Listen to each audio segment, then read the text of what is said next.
Hello. Very good morning to all of you.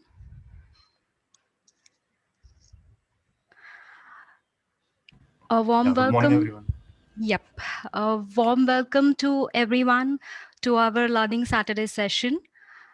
I am Neha, and today we would be presenting our topic going serverless with AWS. So, today, me and Poonam would take you through this wonderful topic of going serverless with AWS. And here are the things that we would be covering today. First of all, we would talk about what exactly a serverless architecture is.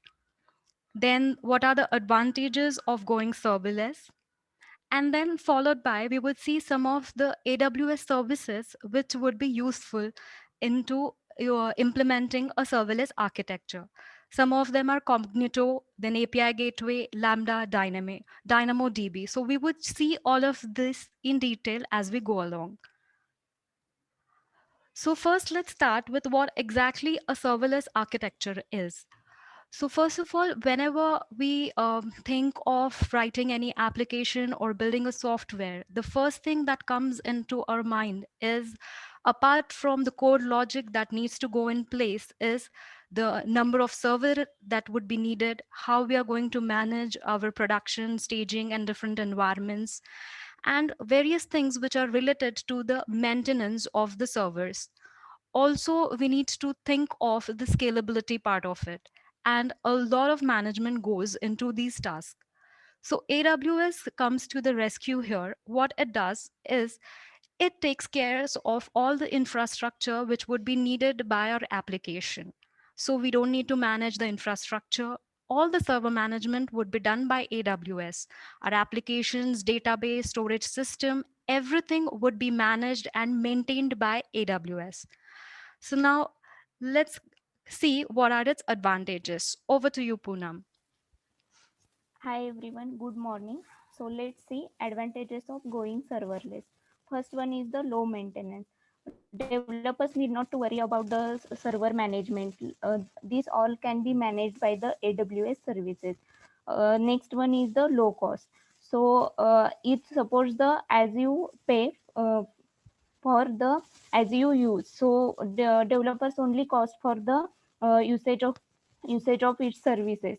So if you made the number of requests, then it will use the AWS services.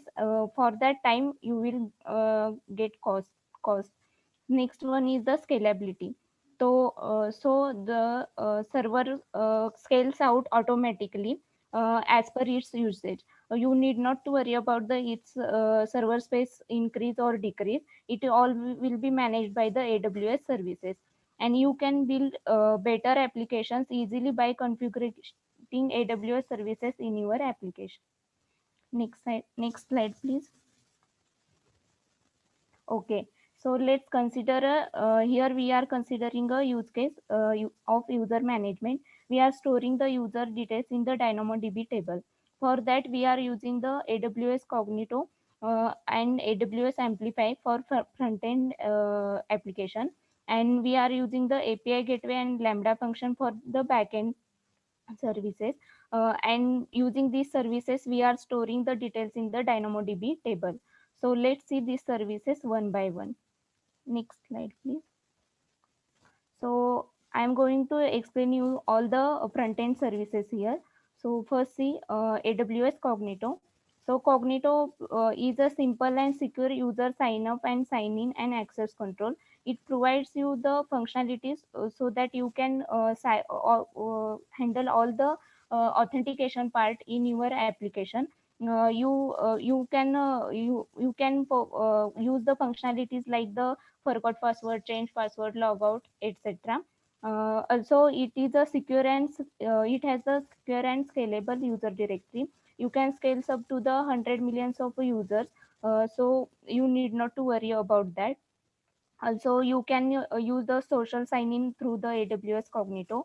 You just need to configure your providers like Facebook, Amazon, Google, etc. In your AWS Cognito. It supports standard-based authentication like OAuth 2.0, OpenID Connect, etc. You can easily integrate AWS Cognito in your application by using the AWS Amplify. So let's see AWS Amplify. Next slide, please.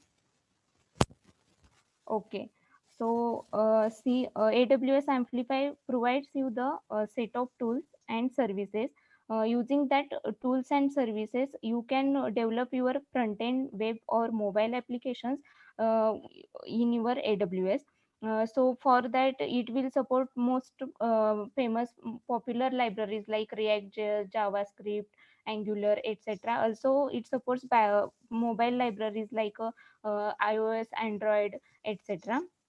You can configure your backends faster using the AWS Amplify. Also, you can connect with the front end using the AWS Amplify. Also, if your application is small and it has a static web pages, then you can deploy this application using the AWS Amplify console. You can easily manage the all backend content using the Amplify console. So, next slide, please. So Neha will explain you all the backend services used for this application. Yes, thank you, Poonam. So far, what we have seen is how Cognito and Amplify would help us to build the front end quickly. So Cognito is basically where we would be storing all the basic flow which is needed for any login applications like login, logout, and all other flows related to it. Now we would see how we would be handling the backend part of it. So let's get started. First one in this is the AWS API Gateway. Now, what exactly is the job of this API Gateway? It would expose the RESTful endpoints which would be needed for us to call any endpoint resources. So this API gateway would be helping us in creating, deploying, and managing a RESTful application programming interface, which would expose the backend HTTP endpoints. Now, to understand API gateway in detail, we need to understand some of the key points or the concept that are used in API gateway. So one is the API endpoint. Now, what exactly these endpoints are nothing but the resources which we need to access through the front end. Then there are API stages.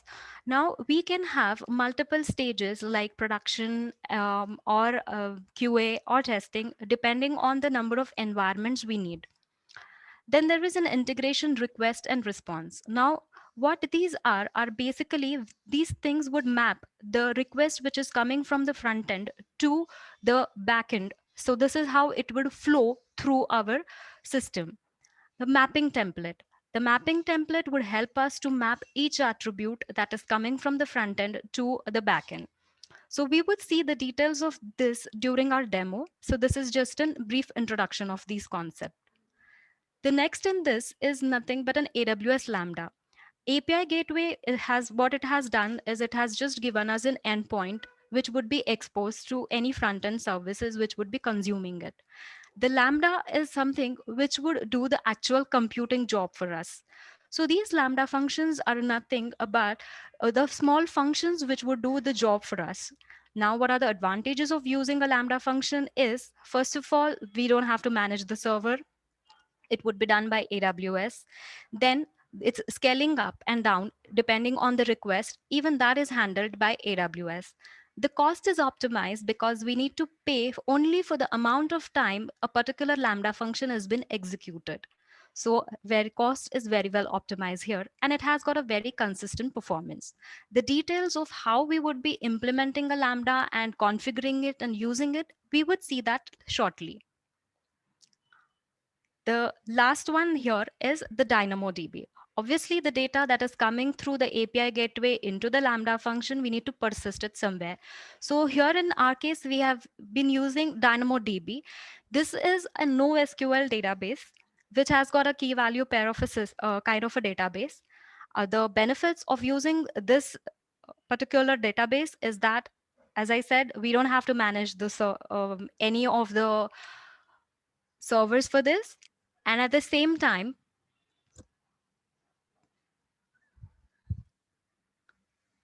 its scalability is also managed by the AWS and it's enterprise ready.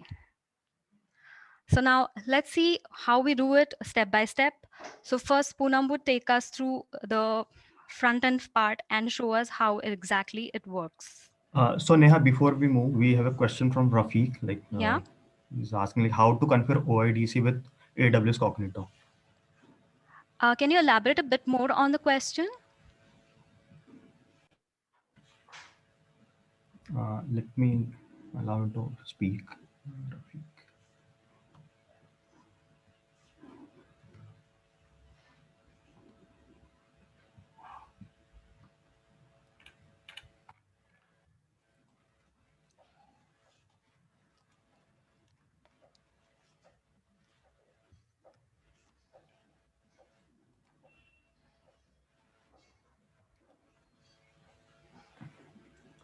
Rafiq, I guess now you have access to talk. You can ask your question.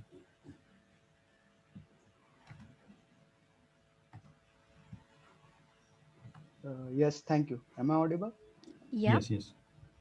So my question is related to authentication. Mm-hmm. Basically, as you guys are using, I guess, OAuth 2, right? Yes. So other ways to authenticate it's using OIDC, which is OpenID Connect. Yes. So how you guys configuring that with the Cognito service, basically?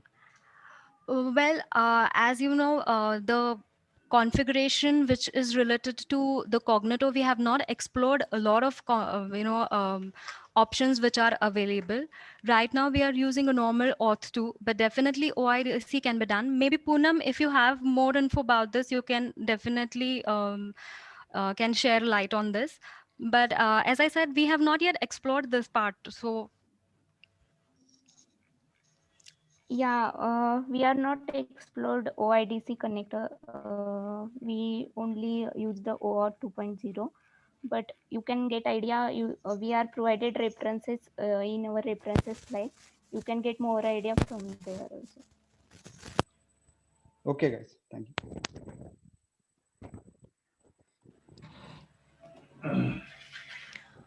okay, so let me share my screen again and let's get started with the demo that we have. Yeah, Poonam, over to you. Okay, thank you, Neha. So here we build one web application using React.js framework. We considered here the all authentication part like sign in, sign up, log out, forgot password, change password, etc. This all can be done by using the Cognito user pool. And also we created one sign up API. We are storing the using the sign up API. We are storing the details into the DynamoDB table. We created user info table into the DynamoDB. So let's see how we implement it. Neha, can you please open the authentication document? Yep, sure. Okay. So for this, you need to first set up Amplify console in your machine. For that, you have to run the go to the your command prompt and run the command like npm install -g @aws amplify /cli. So by running this command, it will install the AWS CLI into the your machine. After that, you have to configure your Amplify. So for that you need a one IMA user and make sure that that IMA user has the administrator access. So when you run the amplify configure command in your command prompt, then it will ask you for the secret key, access ID, and the region for that IMA user. You need to provide that details. When you done with that configuration, it will set up the amplify in your machine. So after that, you have to set up the your application. For that, you need to go to the your root directory of your React project, and in your root directory, please run the amplify init command. So it will initialize all amplify folders in your root directory of your project. So once you it will go ask you multiple questions. We are attached a screenshot here. So once you run the amplify init command, it will it will ask you for the your project name, your development environment, your application framework, and the source path, etc. You need to provide that details. After that, it will ask you for the AWS profile. If the AWS profile is configured on your machine, then you can say yes and give the profile name, or you can say no and give the secret access key and region, all details here only.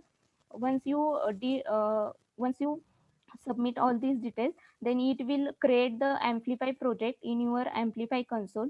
You just need to push that project from your local machine to the Amplify console by using the Amplify push command. After that, Neha, can you please scroll down? Yeah. Okay. Once you create the project in your Amplify console, you need to add authentication resource in your project. So just run the Amplify add auth command in your command prompt. It will create the Cognito user pool in your region. So when you run the Amplify add auth command, it will ask you for the configuration some instructions, like here we selected the default configuration, but you can say if you want to sign in, use social sign in, then you can select the default configuration with social identity providers. uh, Here are the many options you can select as per your requirement. Also here we are using username for the sign in. You can select email, mobile number also here. So you need to provide all these details. Then it will configure your Cognito user pool. After completing this successfully, you have to just push that Cognito into the Amplify. So just run the command Amplify push. It will push the all your Cognito user pool into the Amplify console and creates the user pool into the Cognito console. So Neha, can you just go to the Cognito?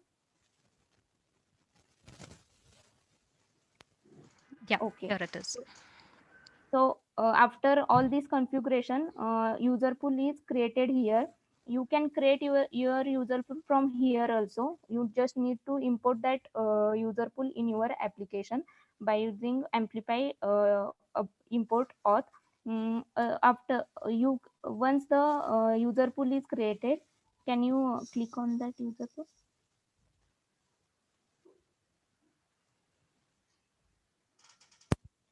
Okay. So here this user pool is created. Here in the navigation panel, we have different options, like first we go to the users and groups option. Here all the list of your created users goes here, and also you can add groups like admin, etc., as you want. And add that users into the group. Next we will see the attributes option.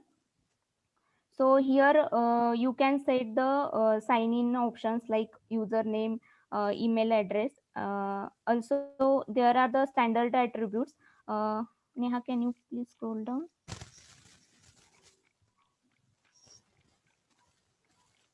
Yeah. So here are the standard attributes, which you can click the checkbox and set as a required. Here we just selected email attribute. Also you can create your custom attributes here only, but make sure that the required attributes and the sign in option you will configure at the time of user pool creation. After that you cannot modify it. So let's move to the next option. Let's go to the policies option. You can set validations for your password from here, like required number, special characters, etc. Mm, Also the length of the password. Can we go to the next option, manage customization?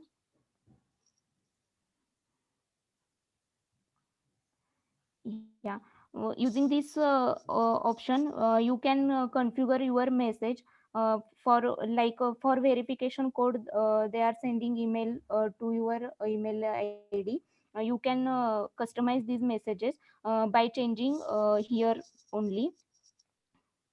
After that, we will see the app clients option.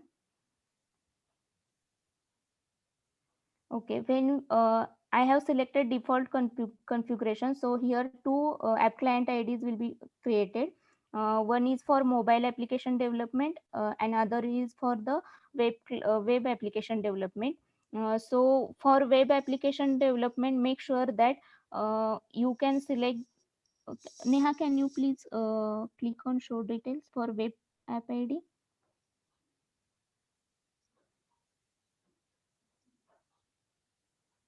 Okay, so here just make sure that you will select no secret key for the app client secret for the web client ID. Also here you can set the your token expiration times. You can set a refresh token expiration time, your access token expiration time. Make sure that your refresh token expiration time is more than your access token expiration time. Uh, all the token management is done through the Cognito itself, so you need not to worry about the token expiration and all. It will be managed by the Cognito. Mm, After that, we will see the next option, which is in federation. We will see how we use social login. So in there in we have to set up the identity providers for your Cognito. Let's see for Facebook.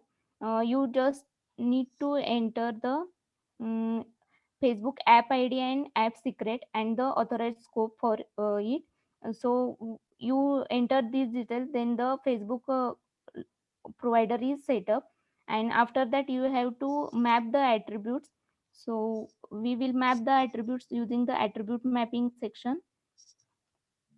Neha, can you please click on attribute mapping? Yeah. So once you added the provider, here you will see the attribute names, and you can map these attributes to the your Facebook attributes. Like first name from Facebook, you can map it to the Cognito's first name, like that. So it's all about your user pool. So let's see how we implemented it in your application. Neha, can you please open your? Yeah. Okay. So first we'll see how we do sign up.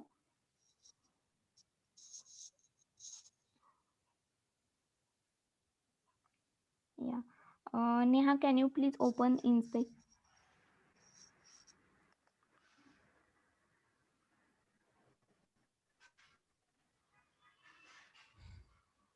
Yeah. Please go to the network tab.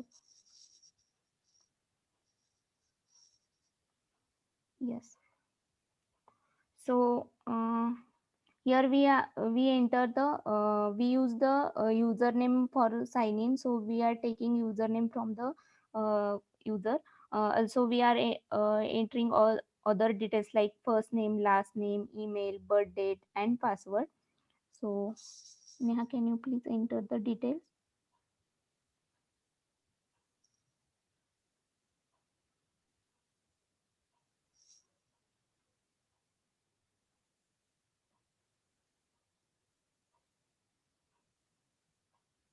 After we click on sign up, it will send the verification code on your registered email address.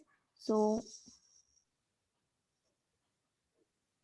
here we are not storing birth date into the our Cognito user pool, but we are storing it into the DynamoDB table. When we click on the sign up button, then at that time first Cognito sign up method will call, and after that we will call the our sign up lambda function API, which will store the details into the DynamoDB table. So let's see.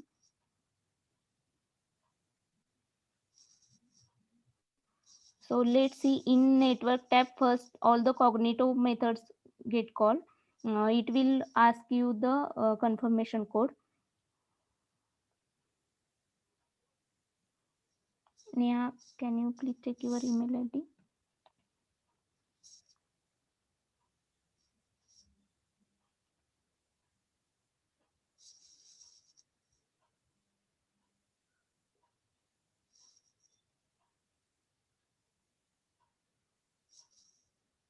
Okay, when you enter the confirmation code, then your email address will get verified, and user is created in the Cognito console. And here you can see user info API also get called, which is our Lambda function API. From using that API, we are storing the details into the DynamoDB table. We will see DynamoDB details stored in DynamoDB or not. Neha will explain about it. But first we see user is created in the Cognito user pool. So Neha, can you please go to the Cognito user? Yeah.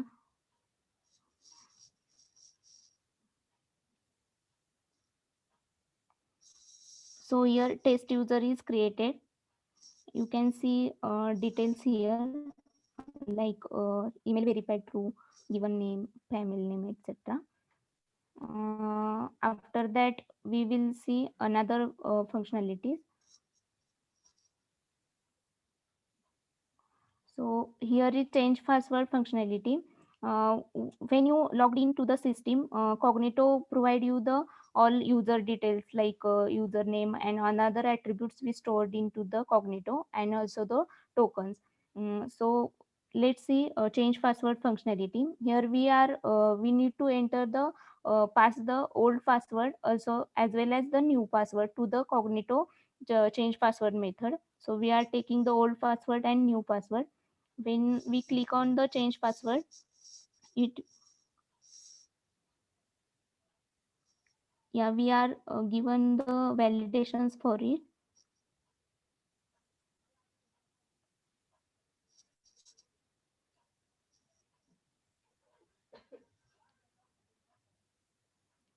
When you click on change password, it will call the Cognito change password method and change the password for that user. Also here is the sign out functionality. For that you need to implement the Cognito's sign out method in your application. When we click on sign out, it will call the Cognito sign out method and sign out that user from your application.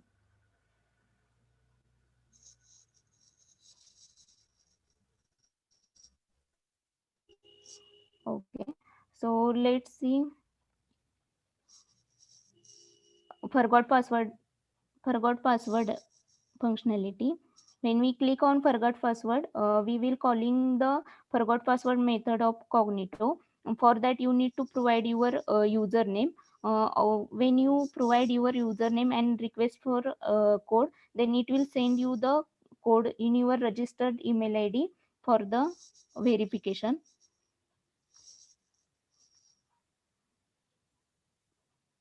You just need to enter that code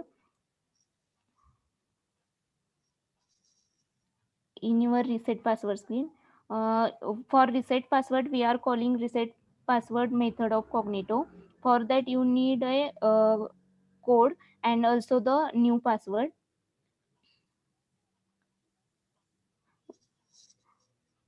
And here, all the exception handling is also managed by the Cognito. So, if code is expired or anything, Cognito will throw you the error. So, here password is changed, reset. So Neha, can you go back to the sign in? Yeah. So from here, can you please log in by using change password?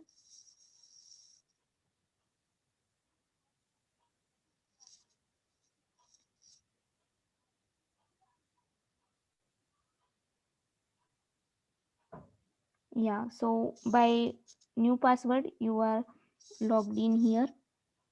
So it's all about your front end part. So Neha will explain you all the backend part. Neha, over to you. Yep. Thanks, Poonam. So, what we have seen so far is how exactly we are integrating the Cognito and Amplify into our system so as to use the serverless architecture. Now, we would see how we have integrated the backend technologies into it. So, first, we would start with the API gateway. So, the first thing Yeah, that need, just a yeah. minute. So can we have question and answer session until now? Whatever is covered for it. Yeah, actually, we can do it, but I just wanted to complete the flow because once the flow is understood, then the question might get clear once I'm explaining the stuff. And if still there are any more questions, we can take it at the end. So Okay, that's we just can a do that. suggestion. Okay, we can do that. Yeah, thanks.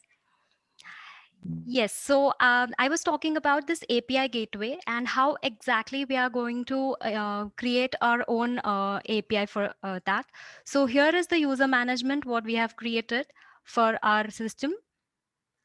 First, we would see that how we are integrating Cognito here, because what we need to do is we need to put Cognito as a front end before this API gateway so that it can pass us the token and we can authorize our all the endpoints using that Cognito authorizer.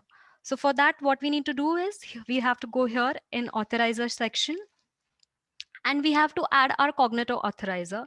Here you can see that we have just added the pool ID that we have already created for at the time of integrating the front end. So what we are telling our API gateway is that use this particular Cognito user pool, and we would be accepting the tokens which would be generated using this particular user pool. Now we will see how we are creating the resources for this.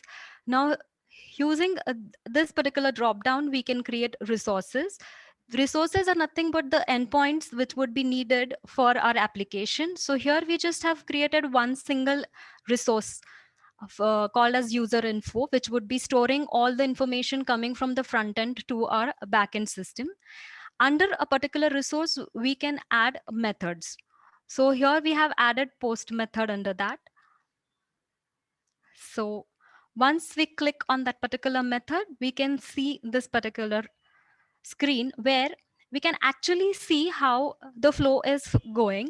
So a request is coming to us.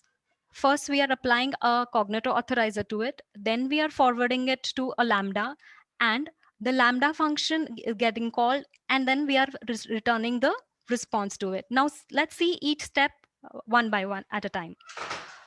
So first one is this method request. Here you can see that we have selected authorizer as the Cognito authorizer that we have just created.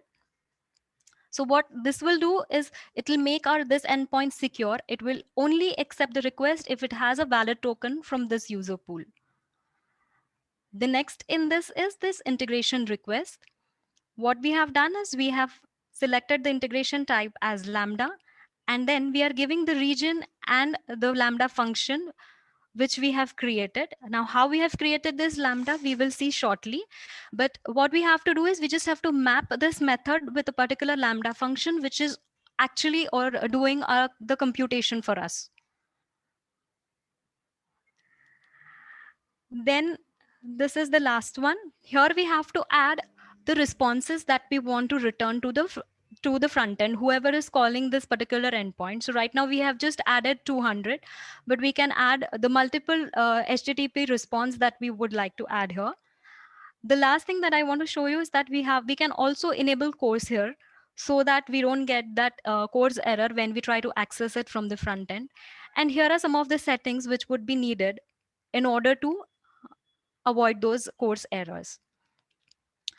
Yep. So this is how exactly we set up our API gateway. The next one is we will see how we are setting up the Lambda function for this. Now for implementing Lambda, there are various ways which can be used. We have used Java technology, and there are multiple plugins that are available in Eclipse which would help us into implementing Lambda functions. So we have used those in order to implement it and to upload it as well. So once we have written a particular Lambda function, we can upload it here. we would see all those functions here which are uploaded. So this one is what we had written for our application, user info sign up. Now there are a lot of questions, right? How we would know that how much of RAM would be needed, or how much of the time it would take, how we are going to set that up. So here are the some simple configurations that I would show you. Here is an environment variable section where we have set up a table name, the Dynamo table name that we would be using. You can have the number of environment variable depending on the requirement. Then we have here the basic settings where we can set up the memory and the timeout for this Lambda function. So as in, if our Lambda function is would take a lot of time into processing the data, then what we can do is we can increase this memory in order to improve our performance. And at the same time, we can set this timeout for the Lambda function. So default is 15 seconds, but if our Lambda is taking a bit longer because the data is a lot of data is there to process, we can increase it up to 15 minutes. But that is something, as I would say, a limitation from AWS, that the maximum timeout would be 15 minutes only. Apart from that, another good aspect of this would be we can test the Lambda function from here itself. So as you can see, we can configure a JSON here, which would be an input to our Lambda function, and we can run the test from here itself. So if we run it here, you would see its execution details here itself. So we don't, before jumping onto the entire system and to then come to know that the Lambda is not working, we don't have to wait for that. We can see if our Lambda is functioning here itself. So as you can see, we can see the execution details. It also tells us how much duration it has run for. And here is the log output. Now, if we want to look at the details of the logs, we can use this. So if you want to debug your code and want to see how exactly or what all the steps that our function has followed, we can use this CloudWatch, where we would see the details of each and every steps that has been executed during that Lambda execution. So here under your Lambda name, there will be a lot of logs that are created. So if you click on the latest log here, you can see whatever debug statements that you have put up in your code, you can see it, and this would help you to debug your Lambda function. So that's about the Lambda function that we have created. The last one here is the DynamoDB that we have set up. So here we have a simple create table tab. Using with you can just create a simple table. Now here when you're creating a table, there are two things which are important. One is the item key or the primary key, and second one is the sort key. Now primary key, everyone knows what exactly it will do. It will uniquely identify that particular record, and sort key is nothing but that would help you, that would be a secondary key which would help you into sorting those items in your table and for a faster retrieval. Now there is something also called as indexes, which is used in case of Dynamo. This would help you to define indexes onto some other column. Suppose that another column is equally important and we want the ability to search through that column, we can have an index onto that.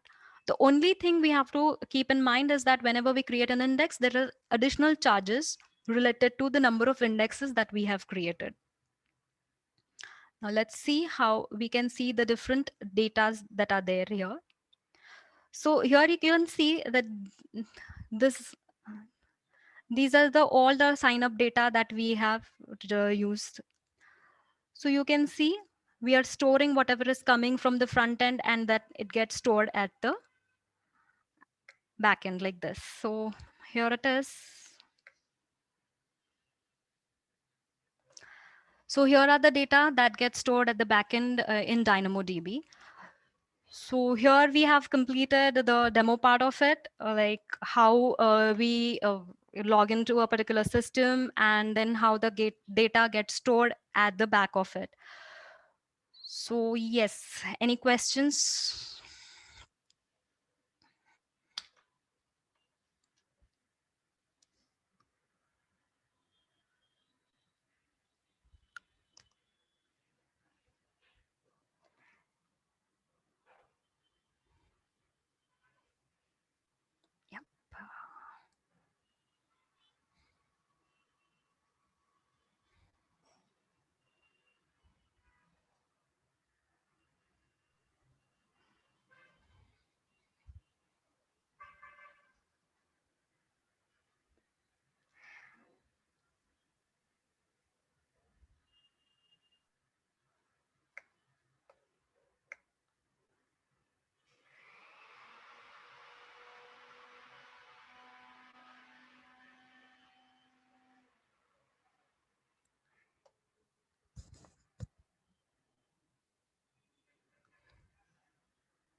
Yes, so I can see some questions as if I want to send multi-part, sorry, how do I add external libraries in Lambda?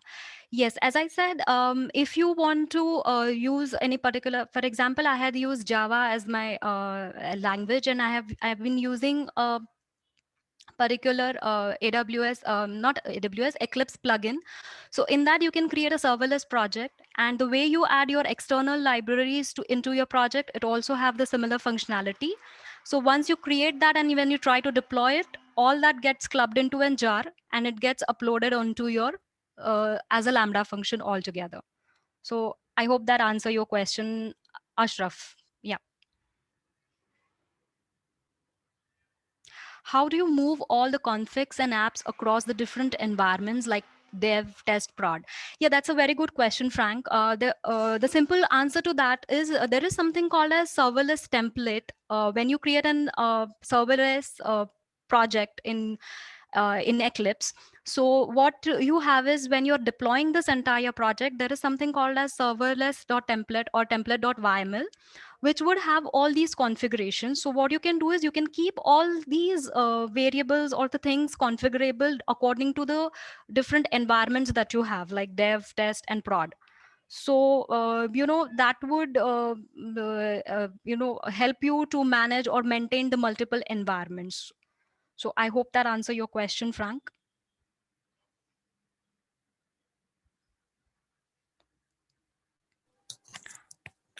Neha, there is a question in chat box also, and also you can look into the answered questions. So maybe you can take those questions also. Yep. Let me Or just. Poonam, you can also look into the answered questions. So maybe you can just clear some of the doubts. Okay. So Yeah. I and Deepak have answered already, but you can look into it. Okay.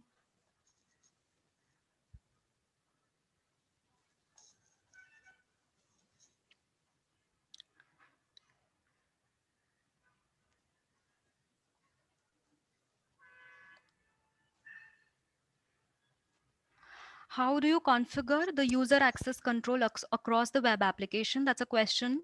So, Poonam, would you like to throw a little light onto this, because you know how we have done it using Cognito. So, would you like to answer this?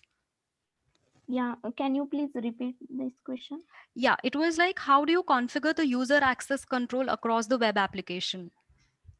Okay, so there are multiple methods provided by the Amplify, like current authenticated. You can get current authenticated user using the current authenticated user method, and there are also a lot of methods like sign in session user. You can get using that method. You can get the currently signed in user session. Also, you can when you sign in, you get a refresh token and access token. So using refresh token, you can access the token management. You just need to see the when the refresh token expired, then it we will need to call the uh, uh, refresh token method, so that it will refresh the tokens and get the new tokens for you. Okay, I hope that answer the question. I saw one of the question as that is that in Lambda function we have to define to insert the data in database. Yes, the Lambda function does that job. It would accept the request in the form of JSON from your API gateway. It would come or land in your Lambda function, and what it will do is it will insert, make that insert into the database.